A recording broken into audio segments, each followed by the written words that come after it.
الله ولي الذين آمنوا يخرجهم من الظلمات إلى النور.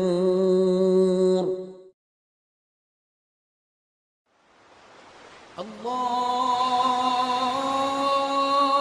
أكبر الله أكبر الله أكبر الله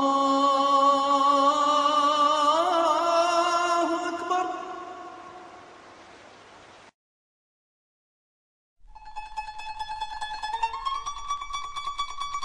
Bismillah wa salatu wassalamu ala Rasulillah wa ala alihi wa sahbihi wa man wala. Our Prophet Muhammad alayhi salatu wassalam, when he was about to send Mu'adh ibn Jabal to Yemen, he gave him a comprehensive advice, something that he will use over there when he leaves the land of Islam into a new land altogether. So he said to him, and I will translate, اتق الله حيثما كنت وأتبع السيئة الحسنة تمحها وخالق الناس بخلق حسن. And the hadith is narrated by Tirmidhi. He said to him, have taqwa of Allah subhanahu wa ta'ala wherever you go, and follow the bad deed with a good deed that will erase it, and when dealing with people, practice the best of manners. What is taqwa? The Prophet alayhi salatu wasalam is telling Mu'adh ibn Jabal to practice taqwa. Taqwa sometimes is translated as the fear of Allah subhanahu wa ta'ala, or piety. Abu Hurairah alayhi radwanullah, when he was describing that, he said, imagine if you're walking along a narrow path with some really loose garment, delicate materials. How would you walk through that path? And the path is covered by thorns on both sides. You would just bring it as close as you can to your body and walk very carefully. And he says this is taqwa. So taqwa, as the scholars, one of them is Ibn Rajab al-Hanbali, said, is to put some kind of a shield between you and the punishment of Allah subhanahu wa ta'ala. So anything that you do goes into that category. When you do an act of obedience to Allah subhanahu wa ta'ala, when you stay away from the prohibitions of Allah subhanahu wa ta'ala, it goes into taqwa.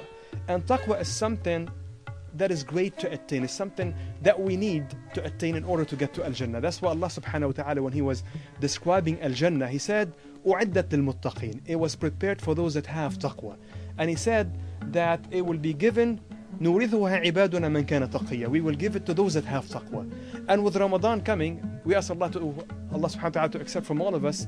Allah made that as the purpose of the fasting. So He said, O you who believe, يَا أَيُّهَا الَّذِينَ آمَنُوا كُتِبَ عَلَيْكُمُ الصِّيَامُ كَمَا كُتِبَ عَلَى الَّذِينَ مِنْ قَبْلِكُمْ لَعَلَّكُمْ تَتَّقُونَ. O you who believe, fasting was made mandatory upon you like those above before you, so that you may attain taqwa. So the Prophet ﷺ is saying to Mu'adh ibn Jabal that when you go to that new land in Yemen, practice taqwa wherever you go. Whether you're in Medina, where it's easy, the Prophet is there, all the great Sahaba are there, or you go to that new land, which is Yemen. Have taqwa of Allah subhanahu wa ta'ala wherever you go. And after that, the Prophet ﷺ said to him, وَأَتْبِعْ السَّيِّئَةَ الْحَسَنَةَ تَمْحُهَا. Follow the bad deed with a good deed that will erase it. Now, why did the Prophet ﷺ mention the bad deeds and the good deeds at that time? Because the Prophet knows that having taqwa does not mean being perfect. Nobody's infallible except the Prophet Muhammad ﷺ. That's why he said, if you slip, if you commit some mistakes, if you do something bad, and it is likely to happen because you're a human being, what do you do in a situation like that? You follow the bad deed with a good deed. That will erase it. Because very often we think, if I do something bad, then we feel really so bad about it ourselves that we stop doing the good deed sometimes. How can I stand before Allah subhanahu wa ta'ala? I just did this yesterday. I just looked at haram. I'm not saying that we should do that, but what I'm saying, if it happens, the way to deal with it is to return to Allah subhanahu wa ta'ala and to do more of the good deed, not more of the bad deed. So you do not follow a bad deed with another bad deed. I looked at haram, so I will stop praying. No. If you've done something bad, you should do more of the good deed. Because the Prophet is promising in this hadith, he said, follow the bad deed with a good deed that will erase it. And Allah subhanahu wa ta'ala said that to us in the Quran as well. He said, إِنَّ الْحَسَنَاتِ يُذْهِبْنَ السَّيِّئَاتِ. The good deeds erase the bad deeds. So this is a great blessing from Allah subhanahu wa ta'ala. And of course it's great that the bad deeds do not erase the good deed. Otherwise, all of us will be in trouble. So the Prophet ﷺ is telling us what to do. If you've done something bad, do not give up on yourself. Do not give up on the mercy of Allah subhanahu wa ta'ala, because that itself could be a graver sin than whatever else you would do. And Allah subhanahu wa ta'ala gave us hope in the Quran when He said, قُلْ يَا عِبَادِيَ الَّذِينَ أَسْرَفُوا عَلَىٰ أَنفُسِهِمْ لا تقنطوا من رحمة الله إن الله يغفر الذنوب جميعا. O my servant who have transgressed against themselves, do not give up on the mercy of Allah.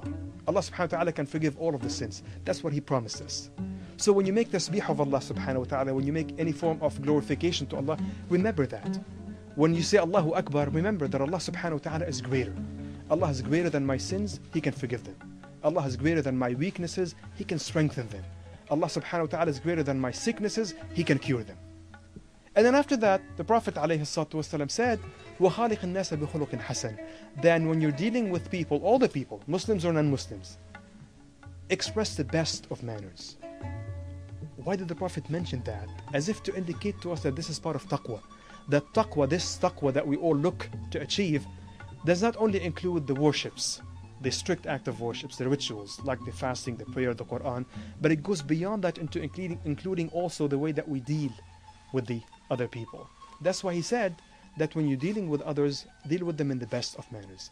And the Prophet ﷺ, when he was praised by Allah subhanahu wa ta'ala, Allah subhanahu wa ta'ala called him, Allah subhanahu wa ta'ala said to him, وَإِنَّكَ لَعَلَى خُلُقٍ عَظِيمٍ. That indeed you have a great khuluq, a great character, a great manner. All of what goes into that category. And the Prophet ﷺ said that those closest to me on the Day of Judgment are those that have the greatest manners. And subhanAllah, especially if you're living among non-Muslims, these manners will be your face, the face of your message. This is how they will judge your own message, by looking at the way that you act, not the words that you just say, but the way that you act. So the Prophet ﷺ is saying to us that express the best of the manners. Again, this is not just for the purpose of da'wah, but for all other purposes as well, because this is the essence of the deen. Again, the Prophet ﷺ said, have taqwa of Allah subhanahu wa ta'ala wherever you go, follow the bad deed with a good deed that will erase it, and express the best of manners when dealing with other people. We ask Allah subhanahu wa ta'ala to help us recognize the truth and help us follow it. And we ask Allah subhanahu wa ta'ala to help us recognize the evil and help us avoid it. جزاكم الله خير والحمد لله رب العالمين. السلام عليكم ورحمة الله.